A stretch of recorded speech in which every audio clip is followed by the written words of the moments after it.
en el fin de político nos habíamos dedicado a hablar de ese nuevo modelo que pretende implantar o que dice Nicolás Maduro que quieren establecer en Venezuela con unas zonas exclusivas, unas zonas económicas, digamos una especie de zonas libres, ¿no? Yo creo que es de tolerancia, zona de tolerancia le llaman en España. Zonas de tolerancia es para la prostitución, ¿no? Claro, no, el consumo de droga también. Entonces, zona de tolerancia, ya consumo de droga. Entonces podemos poner zona de tolerancia. Ya te estoy entendiendo. Sobre todo consumo de droga. Bueno, no, y prostitución también. Ya estoy entendiendo qué es lo que quiere el tipo, ¿no?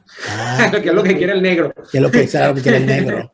Claro, porque ahora, entonces fíjate tú, ¿no? ¿Qué va a ocurrir? Por eso que te digo, una cosa piensa el burro y otro quien lo arrea. Él puede querer lo que quiera, el chavismo puede querer lo que quiera, pero el asunto es que sus intenciones chocan con la realidad. Para empezar, a ellos no les interesa hacer otro negocio que no sea el asociado a los crímenes que cometen. Ya esa maquinaria está demasiado metida en la legitimación de capitales provenientes del delito y eso es muy difícil con el mundo de hoy borrar las trazas de esa situación. Eso era antes que podían hacerse grandes fortunas con negocios ilegales y construir unas grandes fortunas sin que se dieran cuenta de cuál era el origen y permitiendo, gracias a esas grandes fortunas, un ascenso social y un estatus que te podría inclusive llevar a ser amo del valle. Bueno, tú la tienes agarrada con los amos del valle, la tienes agarrada con los grandes cacaos, son una gente que trabajaba muchísimo. No, ellos no, los negros esclavos que tenían, eran los que trabajaban. Porque para los que se los olvida, los grandes cacaos, que sí, era una gente que tenía una gran visión, etcétera, esa gente se enriqueció gracias a los esclavos negros y al monopolio. Así que vamos a empezar por el principio. ¿Cómo no? Que sí, que son nuestros antepasados. Bueno, sí está bien, pero vamos a llamar las cosas por su nombre. Y al contrabando, por supuesto.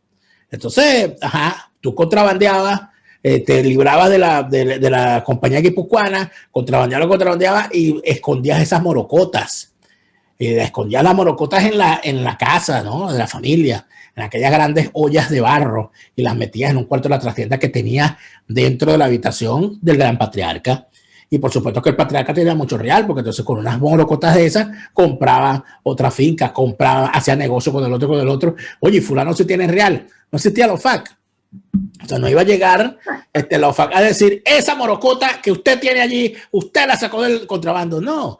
Y este señor ganaba prestigio, casaba a sus hijas con los mejores y todo aquello gracias a todo ese dinero. Esa circunstancia se vivió en el mundo, yo diría que hasta los años 90, en la que grandes fortunas se podían hacer, y no es que no se hagan hoy, atención, sino que el problema de detectarlo.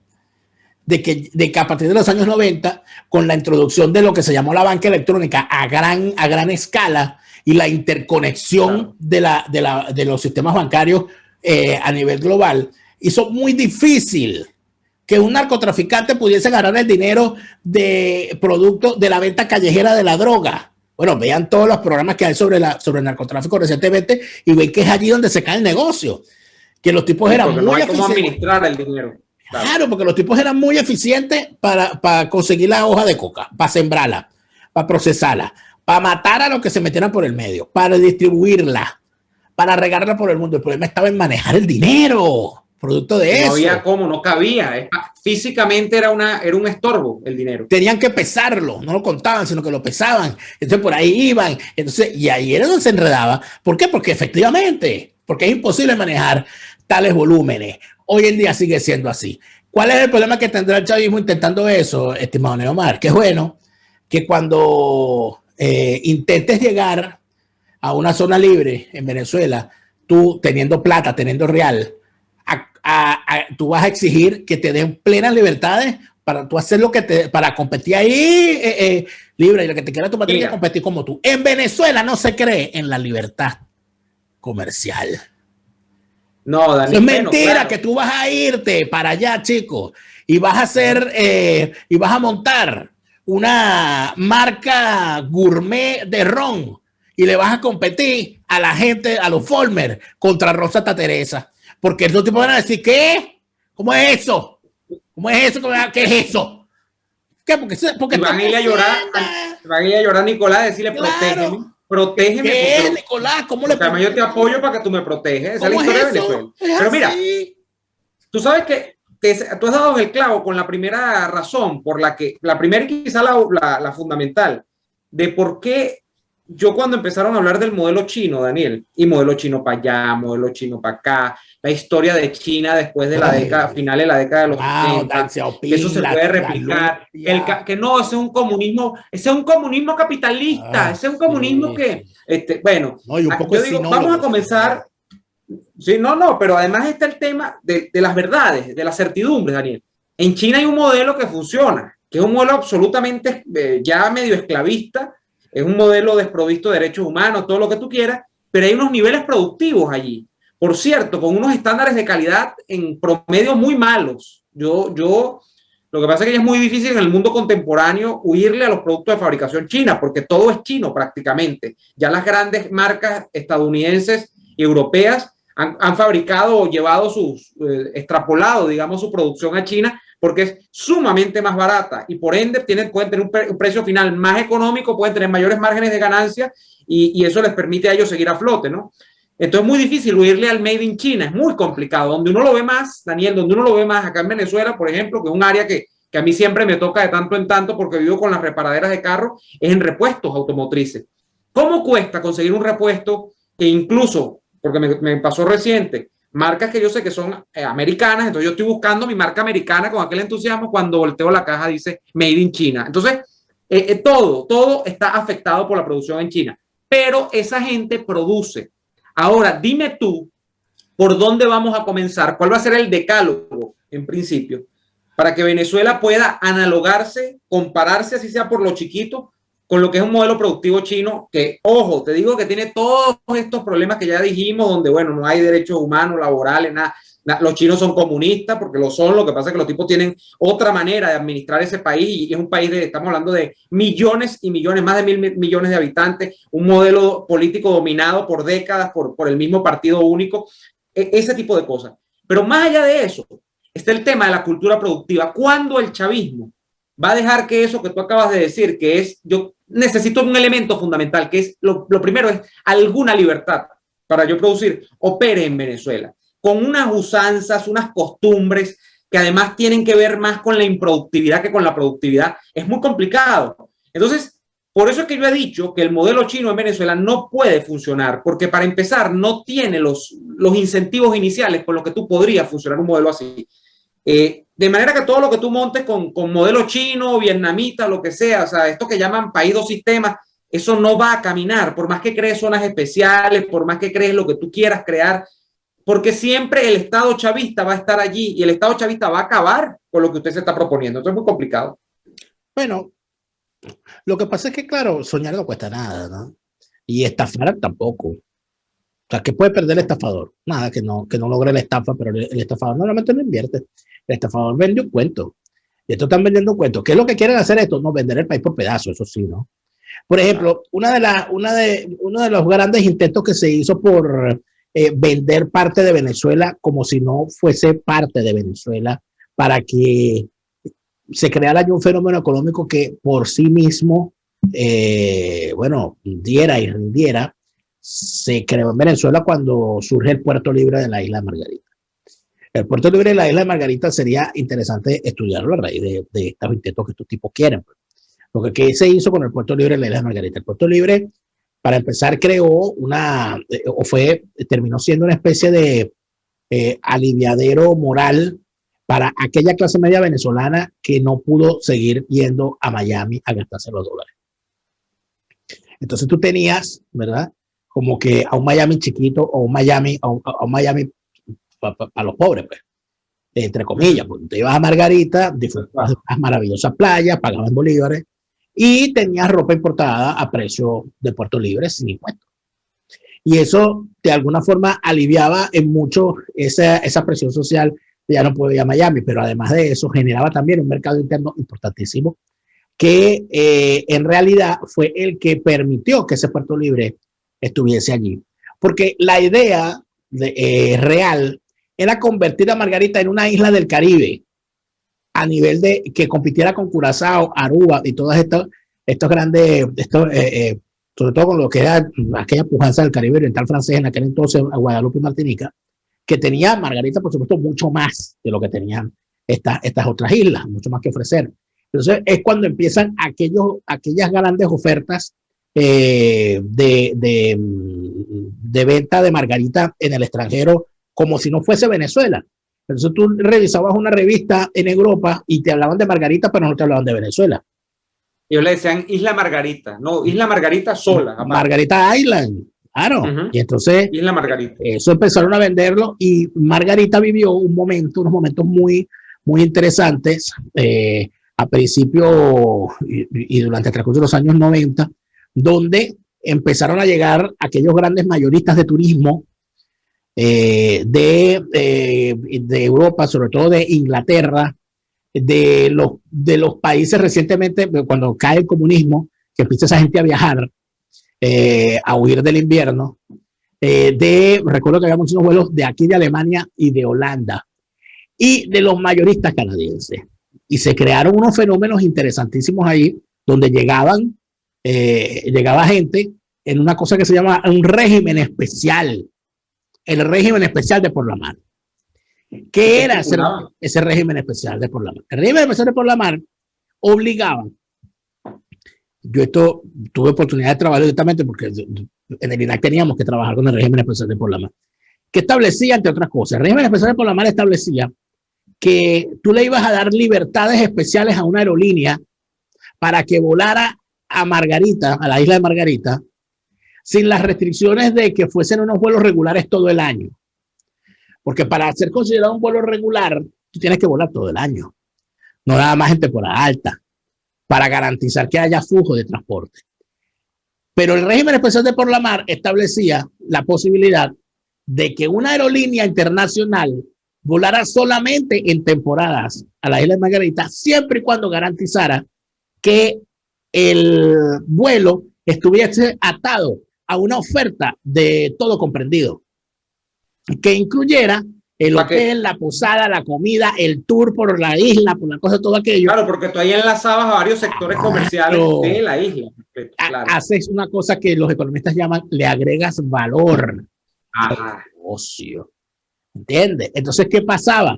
Que cuando llegaba la solicitud, yo recuerdo una línea aérea que se llamaba First Aviation, que era de Inglaterra, y recuerdo una línea llamada Martiner Holland, que era de Holanda, y recuerdo Sky Services de Canadá, que te llegaban las solicitudes, los tipos solicitando un vuelo diario, qué sé yo, Holanda o Ámsterdam por la mar, entre el 15 de junio hasta el 15 de septiembre. Un vuelo diario. La temporada alta de vacaciones. Y adjunto te venían todos los contratos que los tipos ya habían firmado con las posadas, con los hoteles, con la cosa, con las cuestiones para los tours y todo aquello. Y esa gente se beneficiaba un gentío, qué interesante. Por supuesto, no entonces, claro, el pasajero se bajaba del avión, el pasajero pagaba su paquete y se bajaba del avión, y cuando se bajaba ahí en Margarita, lo estaba esperando un autobusito que se lo llevaba para su hotel, y entonces llegaba al hotel, y de lo que tenía las bebidas nacionales nada más, y bebidas nacionales nada más, mijo, ron venezolano, para un holandés, muchacho, estaban esos holandeses rascados más prendidos que tabaco de bruja por toda la isla, eso era una maravilla, y los llevaban para el mercado de conejeros a comer empanadas. Y los llevaban para esas playas que estaban cerca de Playa El Agua, que podían hacer toples las mujeres, entonces les gustaba bañarse. Los llevaban a la laguna, y los llevaban, los hacían de Tacarigua, les hacían aquellos paseos, aquellas cosas, y los llevaban a los castillos. Pasean por la 4 de Mayo, que parecía la Quinta Avenida en Nueva York. Y allí es donde surge aquel fenómeno en esos autobuses cuando se iban a esa zona, que en medio de la nada habían unos niñitos parados ahí en medio del autobús. Entonces tú te parabas y los niñitos se montaban, y los niñitos eran unos niños que se aprendían de memoria la historia de la zona, y lo gracioso era que los niños la recitaban de memoria como si la estuvieran cantando, a cambio de que le dieran. Todo eso se vivió en el régimen especial de por la mar. Eso lamentablemente se vino abajo, pero se vino abajo también el Puerto Libre. Entonces, ¿qué te estoy diciendo yo con esto? Te estoy diciendo que para que haya un régimen especial, tiene que haber condiciones especiales. Tiene que haber, ¿cómo se llama? Tiene que haber una economía, Daniel. Tiene que haber servicios. Tiene que haber servicios y tiene que haber voluntad política. Y en Margarita hubo la voluntad política necesaria por dos razones. Número uno, porque había un empresariado local interesadísimo en que se diera ese régimen especial, que además de eso tenía una fuerte vinculación con el sector político, representado en la figura de Fucho Tobar, dueño de Conferri. Que fue uno de los que además, claro, pero el tema de Fucho Tobar, claro, que es él en su persona, pero el proceso político desde arriba era un proceso de descentralización. O sea, eso era un tema que le interesaba a la isla. Pero es que la clase dirigente de la isla. Todo esto vino antes de la descentralización, inclusive. Fue antes de la descentralización. No, por la descentralización fue en los 90. Pero esto fue en el gobierno, esto empezó en el gobierno de Lucinchi. De Lucinchi. El régimen especial de por la mar. Entonces, de lo que te estoy hablando es que hace falta mucho más que voluntad política. Estos tipos pueden decir, que el régimen especial. Cuando lo hicieron, ¿qué pasó cuando hicieron la zona franca del Estado Falcón? Nada. Porque entonces es una de punto fijo. Pues entonces una vaina en punto fijo frente a Aruba. Entonces, tenías que competir contra Aruba. Entonces, había que echarle carretera, ¿o yo? Claro, pero lo de punto fijo era una ventaja, inclusive para el que estaba allí cerca. Pero competitivamente hablando, lo que se pudo. Entonces, no iba gente, mira, de Caracas muy poco, yo llegué a estar, y en punto fijo iban mucho los zulianos porque estaban al lado. Claro, no iba gente de toda Venezuela. Pero lo más importante de todo esto, que bueno, y te lo repito, ¿sabes qué era? Empresarios. Ahí. Un Fucho Tobar, unos empresarios menores, la Cámara de Comercio, esa gente que decía, no, ven acá, esto es de nosotros, aquí ponme tal cosa, y si vas a traer a los canadienses me tienes que venir para mi posada, y si vas a poner el hotel grande tienes que poner las posadas también, todo eso, y si los vas a llevar para el casino, estamos hablando ya si lo vas a llevar para el casino, lo tienes que llevar también para Conejero, todas esas cosas. Claro. ¿Quién va a presionar? Todo el mundo, dime tú, ¿quién va a presionar? Como dice el dicho, todo el mundo comía. No hay tejido social, chicos. El tejido social es importantísimo para esto. Vas a imponer una zona libre y no va a haber allí quien diga, mire, un momentico, pues se te va a poner aquí una zona libre, aquí entonces se necesita agua, aquí no hay agua. No, va a haber un hotel y el hotel va a tener agua exclusivamente para ese hotel, los demás que se mueran. Mire, imagínate. Estamos hablando de que Maduro no se va a crear beneficio.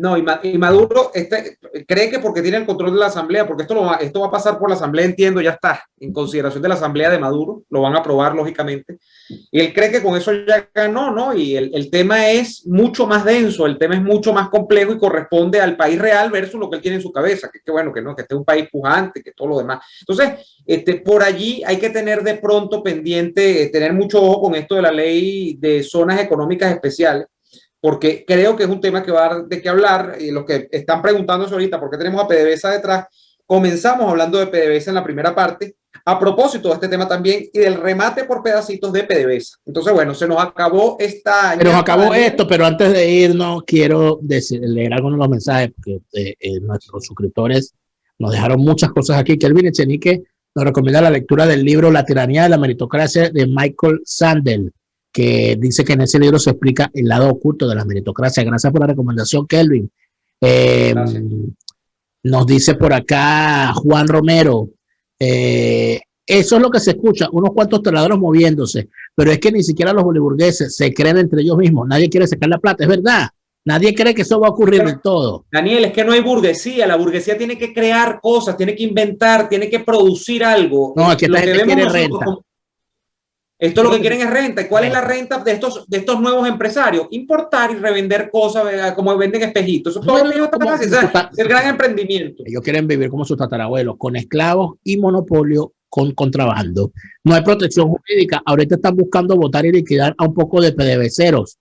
¿De cuánto es el arreglo? De 90 millones de bolívares. ¿De 90 millones de bolívares eso lo dejan para comprar cuántos paquetes de harina pan? No sé si. Bueno, imagínate tú. Pero, por 30 paquetes de harina pan, 30. Porque a 3.000 el dólar, a 3 millones el dólar. Y un paquete que vale $1. Marianela Bandaño nos dice que el descuento que te quitan, lo que te quitan de de tu salario en impuestos en Canadá puede llegar hasta a un 50%. Nos dice Dinora Cudemos que en zonas económicas exclusivas también se sustraerán de los tributos municipales. Entonces, el alcalde va a decir, bueno, ¿y para mí? Porque siempre es así. Para mí. Seguro hacen como Cuba, que hace con sus enfermeros esclavos que mandan a todos los países. Cuba cobra 1.500 por cabeza y le da $300 a los esclavos, y los esclavos felices con sus $300, no te creas tú. Dice Dinora Cudemos que ya en Puerto Cabello y Morón hay esclavos chinos hace rato. También nos dice Juan Romero que lo mismo va a hacer Arabia Saudita con los asiáticos. Los bonos en dólares de Ron Santa Teresa del movimiento de la Bolsa de Valores de Caracas, lo que son es lavandería industrial. Bueno, y aquí hay una serie de cuestiones también, pero se nos acaba el tiempo. Si usted quiere participar de estas grabaciones, usted se puede suscribir a nuestras cuentas respectivas en Patreon, patreon.com/DelaF, patreon.com/Neguadolfo. Con la suscripción al plan full, usted podrá formar parte de la grabación de estos programas, por supuesto con la interacción previa que hacemos, que no la grabamos ni la sacamos en ninguna parte, donde hacemos unas conversaciones íntimas, unas conversaciones muy particulares, donde Neomar Hernández da muestra de su vasto conocimiento filosófico y donde yo doy muestra de toda mi atorrancia, que es lo único que tengo mío, personal, particular. Se acabó esto, Daniel. Nos tenemos que ir hasta la próxima semana. ¿Quieres enviar algo desde los Estados Unidos a Venezuela? Tuplata.com.be es la mejor opción. En tuplata.com.be además te asisten con tus compras y si lo necesitas, incluso las hacen por ti. No busques más couriers de dudosa procedencia. Envía rápido y seguro. En avión o en barco. Nos ajustamos a tu presupuesto. Tuplata.com.be, la tarifa más baja y en el mejor tiempo.